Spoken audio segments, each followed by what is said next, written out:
मसूद अजहर का बयान सामने आया है, जिस मसूद अजहर के परिवार के 14 लोग मारे गए हैं, जिसमें मसूद अजहर की पत्नी, मसूद अजहर का बेटा, मसूद अजहर का भाई जिसका नाम रऊफ अजहर बताया जा रहा है, वो मारे गए।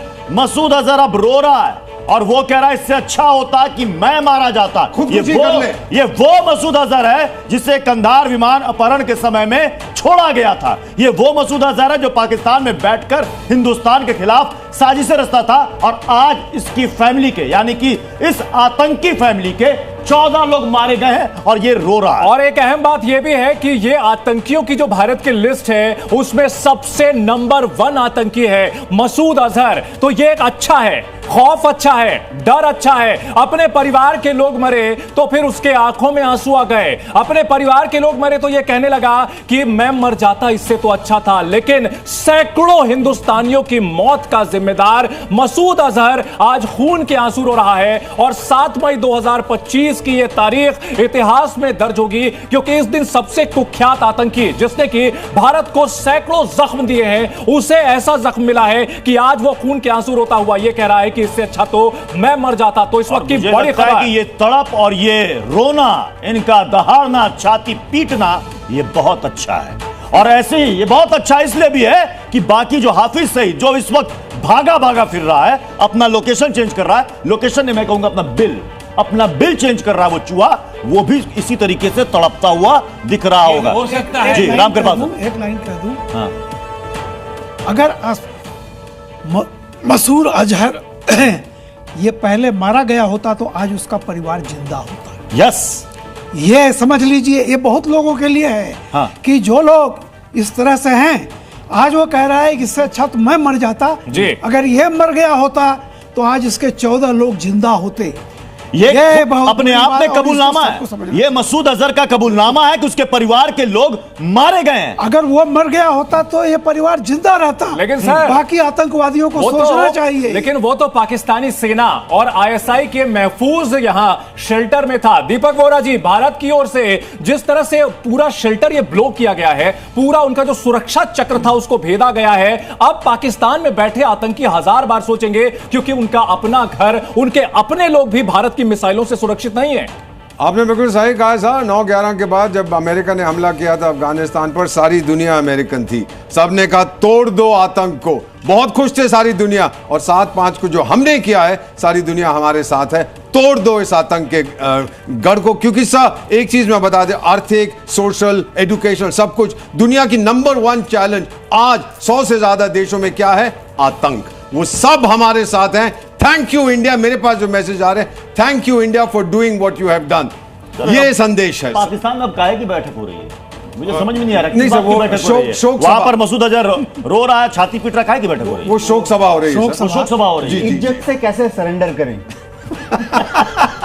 लेकिन सर देवनाथ को अभी 120, अभी हमारे पास जो आंकड़े 120, और मुझे लगता है कि जो आतंकियों के चीथड़े उड़े हैं ना, शायद वो पाकिस्तान उसको एक्सेप्ट नहीं कर पाए। वो शुरुआत में बयान है हमारे 10-12 प्रत्युष मैं बता देता हूं, शहीद कह रहा है पाकिस्तान। प्रत्युष मैं बताता हूं, पाकिस्तान ने कभी नहीं मानना कि इतने सारे आतंकी मारे गए हैं। लेकिन हमारी खबर बहुत पुख्ता होती है। 4 जगह से हम कंफर्म करते हैं। एक, हम एम्बुलेंस सर्विसेज के साथ बात करते हैं, हमारे एजेंट बहुत मजबूत हैं।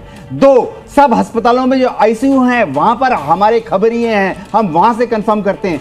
3, हम कब्रिस्तान से, जहां पर इनको सुपुर्दे खाक किया जाएगा, वहां से कंफर्म करते हैं। 4, पाकिस्तान से जो उनकी डेथ सर्टिफिकेट बनती है ना, वहां पर भी मेरे लोग बैठे हैं, वो भी कंफर्म करते हैं। हमारे साथ कई हमारे सहयोगी भी जुड़े हुए हैं, उनका रुख करते हैं। खालिद, अगर मसूद अजहर की बात की जाए तो भारत का नंबर 1 वांटेड आतंकी, जिसने कश्मीर में भी आतंक फैलाने में कोई कसर नहीं रखी, पिछले 24 साल से लगातार जैशे मोहम्मद के गुर्गे कश्मीर और भारत में दहशत फैलाते रहे, उसका खून के आंसू रोना क्या मायने हैं वहां? दहशतगर्दी का खात्मा होने की ओर बड़ा कदम।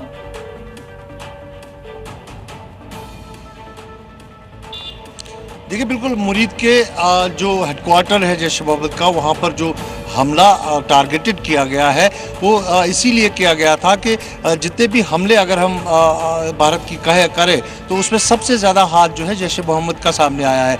चाहे आप मुंबई हमले को ले, चाहे आप पठानकोट को ले, पुलवामा हमला ले या फिर और उड़ी का हमला ले, तो अब तक जितने भी पहलगाम को छोड़कर जो बड़े हमले हुए हैं उसमें जैश ए मोहम्मद का ही नाम सामने आया था। तो इसीलिए मुरीद के उस कैंप को जो है खास फोकस किया गया, उसको नष्ट कर दिया गया।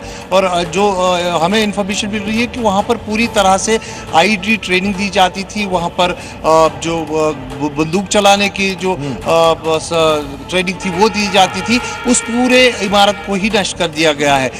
वही अगर भावलपुर की बात करें तो वहाँ लश्कर ए तैयबा का हेडक्वार्टर था जिसने पहलगाम हमले के पीछे जिसका हाथ है उसको भी टारगेट किया गया। और मुजफ्फर और खालिद आप अपडेट देते रहे, हम स्क्रीन पर लोगों को दिखा भी रहे हैं। ये 9 तस्वीरें, ऐसे न जाने कितनी तस्वीरें आई हैं, लेकिन फिलहाल अभी आप देखिए ये 9 तस्वीरें ऑपरेशन सिंदूर की। पाकिस्तान को रात 1:05 से लेकर के रात के 1:30 बजे तक जो तगड़ी मार पड़ी है ना, ये उसकी तस्वीर है। देखिए कैसे वहां पर लोग सड़क पर भागते हुए नजर आ रहे हैं, आतंकी छिपते नजर आ रहे हैं, बड़े बड़े गोले गिरे हैं वहां पर, विस्फोट धमाका आप देखिए। और उसके बाद जब यहां पर प्रेस कॉन्फ्रेंस हुई और हमारी सेना की तरफ से बकायदा वीडियो जारी करके बताया गया पिन पॉइंटेड टारगेट हमारा था, कौन कौन से आतंकी अड्डे थे जिनको हमने तबाह किया। हमारे साथ रजत भी इस वक्त ग्राउंड जीरो से जुड़े हुए हैं। रजत, अब जितने भी घुसपैठ होती थी शायद अब उस पर लगाम लगेगी, एक खौफ तो होगा। एलओसी पर क्या सिचुएशन है? पाकिस्तान तो रो रहा है, शहबाज शरीफ कह रहे हैं कि अगर हिंदुस्तान एक्शन रोक देता तो हम भी पीछे हट जाएंगे। कुछ गोलीबारी कम हुई वहां पर? जी प्रत्युष, आपको बता दें कि कल देर रात से ही 1:30 बजे के बाद से ही ये शेलिंग जो है वो शुरू हुई है और पुंछ में फिलहाल अभी भी रुक रुक कर गोलाबारी जो है वो हो रही है। अभी तक की जानकारी मतलब कि 6 लोगों की जान चली गई है, बट बावजूद इसके जो बॉर्डर के इलाके हैं बताया जा रहा है कि पाकिस्तान में भी काफ़ी कैजुअलिटी जो है वो हुई है। पाकिस्तानी सेना जो लगातार फायरिंग कर रही है उसका जवाब भारतीय सेना दे रही है।